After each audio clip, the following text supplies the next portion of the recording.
Have you ever felt like you needed to give feedback to your boss or supervisor, but you weren't quite sure how to do that, how to bring up the subject, how to deliver it in a way that they saw it as a contribution and not as a threat? Well, in this video, we're going to talk about how to do just that. Hi, I'm Chris Littlefield. I'm the founder of a company called Beyond Thank You. I'm a regular contributor to Harvard Business Review and Forbes, and I work with leaders and organizations to have the conversations that matter most. Now, the first thing I want to acknowledge is that every boss and supervisor and every work environment is slightly different. And depending on your past experiences with this person, you may have a lot of data that's telling you maybe sharing feedback isn't a good idea.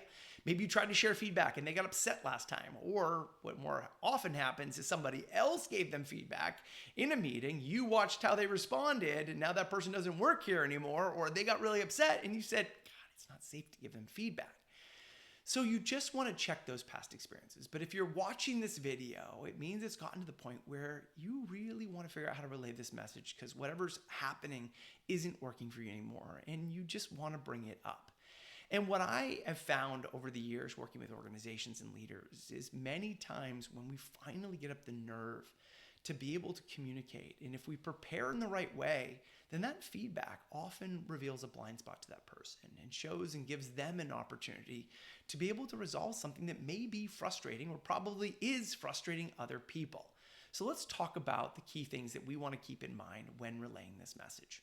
So first, let's talk about timing, because many times why feedback goes wrong is frustration builds. We don't communicate what we want to communicate. And then in a meeting, we blurt out that thing that we were frustrated with, or we blurt it out into the chat, and it lands as an attack because it surprises the other person. They get on the defensive, and well, then we stop giving feedback to one another.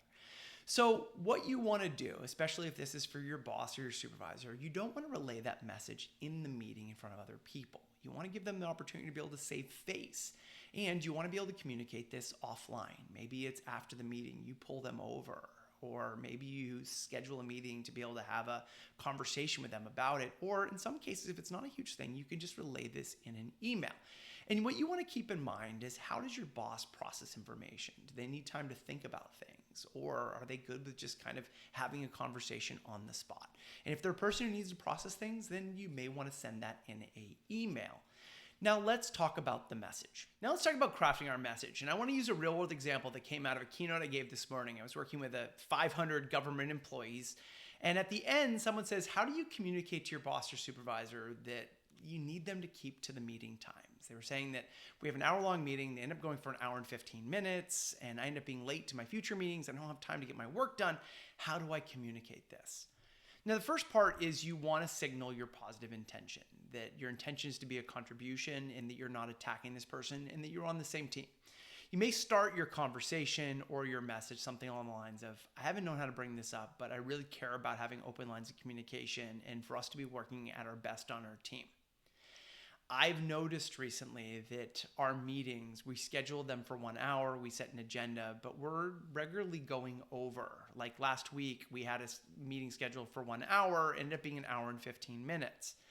And I know that it's not your intention to go over, but each time we do, and this is where you want to share the impact, I end up being late for my next meeting, or I don't have the time allotted to be able to get my work done. And I know it's been frustrating to me, and it may be frustrating to other people. So I wanted to let you know that. And I also want to talk about if it's possible that we can create some sort of plan so that we can keep to those hour-long meetings. And I'm happy to support you in however we can to be able to do so. If you look back at this past example, first thing we're doing was we're signaling that we're on the same team and that we care about our relationship and our team culture by saying something that signals that. Then we follow up by sharing the impact of the action and behavior on us and potentially the team, but always speak just for yourself in the situation. And then you want to signal that you're there to be their partner, to be able to address this or to be able to work on this, and that you care about your relationship with them. So what's your situation? What is the feedback that you need to be able to deliver? What is the thing that you're frustrated with that you're trying to craft a message around? Feel free to share it in the comments below, and I'll share whatever support I can to be able to help you to be able to communicate that. And what I have found over the years is that many times we hold on. And then when we eventually get up the bravery, and it does take bravery to do this, to be able to send that email, to be able to set up that conversation, to be able to have it, It's often the very thing that signals to our boss that we are on the same team, that we care about a relationship, that actually strengthens our relationship and helps us work better in the future. Because it's that tough feedback and those tough conversations, when they come from the right intent, they often make the biggest impact as well. Once again, I'm Chris Littlefield, and I hope you enjoyed this video. If you did, hit that like, subscribe, and notifications one, and also check out some of the other videos on the channel. I've got ones on how to have stake conversations, growth and development conversations, how to design your culture. Check out those videos, and if you're looking for additional training or a keynote speaker, check out my programs at beyondthankyou.com.